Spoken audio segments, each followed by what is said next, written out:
How Netflix's K-pop Demon Hunters became Gen Alpha's Frozen. The ultra-popular Korean pop-inspired feature is the most watched Netflix animated film of all time, and the streaming service's most popular English-language film ever. When cake decorator Joey Lowe took her 7-year-old daughter, Ellis, to a friend's barbecue over the summer, she didn't know she'd be kicking off a months-long obsession with K-pop Demon Hunters, the ultra-popular K-pop-inspired animated feature that has steadily grown in popularity, not just in Canada, but around the world. Our friend was playing the music videos on loop on the TV and we all gravitated to it, Joey Lowe says. We went home and watched the movie after that. And they haven't stopped watching or listening to the soundtrack or trying to recreate the characters' dance moves. There are plenty of reasons why she keeps going back to the movie, Ellis says. They have really high notes of singing, and I love that. They sing love and happiness to make sure that the demons go back where they belong. The Saja boys were so cute. Their muscles were very strong looking, and it was really good design. And the message of the movie is singing and love always defeats fear. How Toronto's Maddie Kang created Netflix hit K-pop Demon Hunters. For Joey's part, she can see how Ellis connects to the music, which is very good, but also to the depth of storytelling and even familiar cultural elements. The family is Chinese and speaks Cantonese. I see her looking in the mirror and dancing to herself, and she understood the meaning behind the story.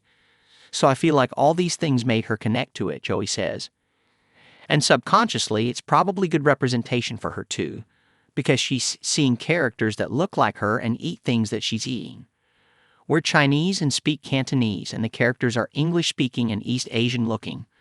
So, she's watching people who look like her or her family. She probably doesn't realize that part, but I think that also plays into why she connected so much with the message of the movie. Ellis isn't the only kid who became a K-pop Demon Hunters superfan over the summer. Since its debut in June, the animated feature about a K-pop girl group, Hunter/X, whose music stardom is a front for their true purpose, stopping demons from taking over the world, has racked up plenty of accolades. It has a 95% fresh rating on Rotten Tomatoes, with IndieWire calling it a endearing, beautifully animated crowd pleaser, and The Hollywood Reporter praising it as a fast and funny genre mashup that puts most theatrical animated releases to shame. The soundtrack has spent the past 10 weeks in one of the top 2 spots on the Billboard 200 chart, recently alternating with Taylor Swift's A Life of a Showgirl, and 4 songs, Golden, Your Idol, Soda Pop, and How It's Done, have landed in the top 10 of Billboard's Hot 100 chart, the most songs to do so from a soundtrack in almost 3 decades, and the first time a soundtrack has ever had 4 simultaneous top 10 singles. Earlier this month, Hunter/X appeared on the season premiere of Saturday Night Live in a sketch alongside pop star Bad Bunny. And of course, there's the views. It's now the most watched Netflix animated film of all time, and Netflix's most popular English-language film ever.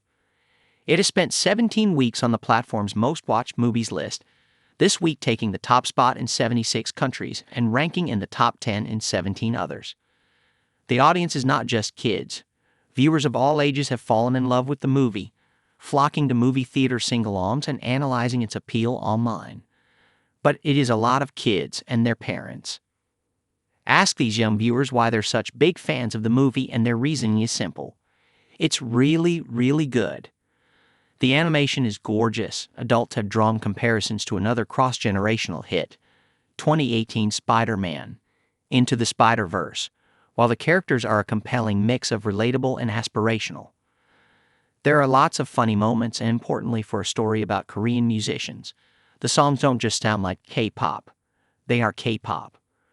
The movie features 9 original tunes written and produced by industry veterans, including Danny Chung, Ito, Vince, Kush, EJ, and Teddy Park, and performed by Korean stars. The lead single, Takedown, features Jongmyeon, Jihyo, and Chaeyoung, members of South Korean girl group Twice, while Golden, the second single, was performed by EJ, Audrey Nunma, and Ray Amy. Chat with parents, though, and the conversation inevitably turns to another quality: the messages that are woven throughout the story.